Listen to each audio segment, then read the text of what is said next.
It was late on a Thursday night when she said it again. "I'm just exhausted," Emma muttered, barely lifting her eyes from her phone. The words hit like a dull sting, but I swallowed it, nodding as if it didn't bother me. I clicked the TV off, forced a small smile, and let the moment pass. Another night of not tonight, another promise of maybe tomorrow. But tomorrow kept disappearing before it arrived. We'd been married 5 years, long enough for me to recognize patterns, and the quiet nights had slowly become our normal. We would climb into bed together, yet we lived miles apart. Emma stayed curled on her side, scrolling, reading, drifting into her own world. At first, I chalked it up to stress, long workdays, life getting heavy, the usual things that drain a person. But months of the same cold distance made me question everything. Where had the closeness gone? The warmth?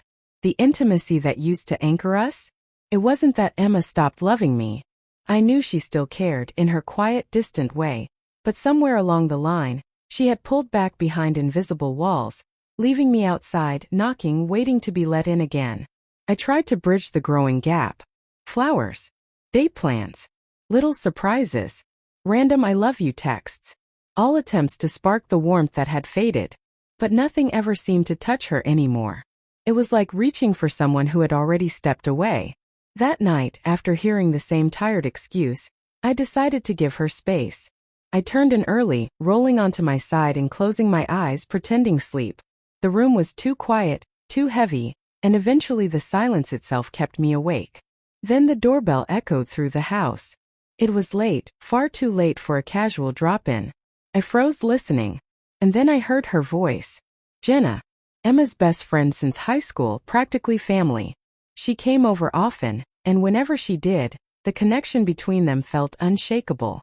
A bond deeper than I fully understood. I'd always brushed it off, but tonight a strange unease slipped under my skin. Curiosity won. I got up and headed downstairs. Jenna sat on the couch, laughing at something Emma had said. Their laughter filled the room, warm and easy, and for the first time it made me feel like the outsider, the extra person in my own home. "Hey," I said, stepping into the living room with an awkward smile. "Late visit, huh?" Both women looked up. Emma gave me a polite smile. But Jenna looked at me differently. Her gaze lingering a second longer, her expression softer, almost curious. "What are you two up to?" I asked, trying to keep my tone casual despite the tension humming beneath the surface. "Just catching up," Emma replied simply. But it didn't feel simple. Something unspoken sat between them, or maybe between all three of us. Then Jenna leaned forward, a teasing smile curling on her lips. "You should join us," she said lightly. "You've seemed a little distant lately. Maybe you could use a bit of fun too." I laughed, brushing it off as a joke, but something inside me tightened and warmed all at once. Maybe it was the way she said it. Maybe it was just hearing someone notice me. The conversation drifted on, the two of them sharing memories and inside jokes. But every so often Jenna's eyes flicked toward me. Quick glances, quiet observations, looks that lingered just a little too long. Eventually, Emma excused herself to go upstairs. And suddenly it was just me and Jenna. "You all right?" she asked softly. I hesitated. The truth sat heavy on my tongue. I didn't want to admit how invisible I'd felt for months. How lonely it had become loving someone who no longer seemed to see me. "You look like you're carrying everything by yourself," Jenna continued gently. "You don't have to." Her empathy cracked something open in me. "I just feel like I don't exist anymore," I finally said. "She's always tired, always elsewhere, and I don't know how to reach her."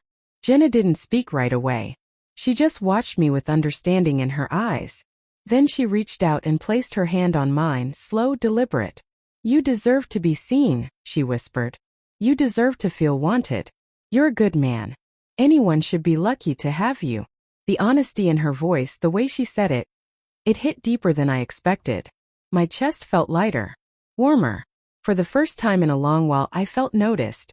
"Thank you," I murmured, not sure if I was thanking her for her words or for giving me back a piece of myself. Jenna leaned closer, her voice dropping to a near whisper. "You deserve more than what she's giving you." My heart stumbled. I should have stepped back. I should have created space.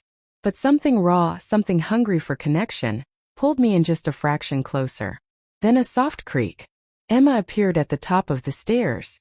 She paused when she saw us, too close, too tense, eyes darting between Jenna and me, confusion flickering across her face. Jenna instantly withdrew her hand and stood, smoothing her clothes. "I should go," she said quickly. "I'll see you both later." And just like that she left, carrying the storm with her.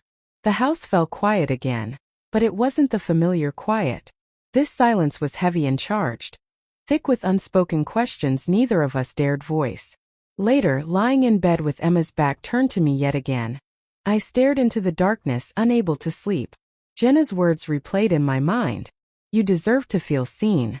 And for the first time I admitted the truth to myself. I wasn't just tired of the silence. I was tired of waiting for something that might never return. I was tired of feeling alone in my own marriage. And deep down, I wanted something real again.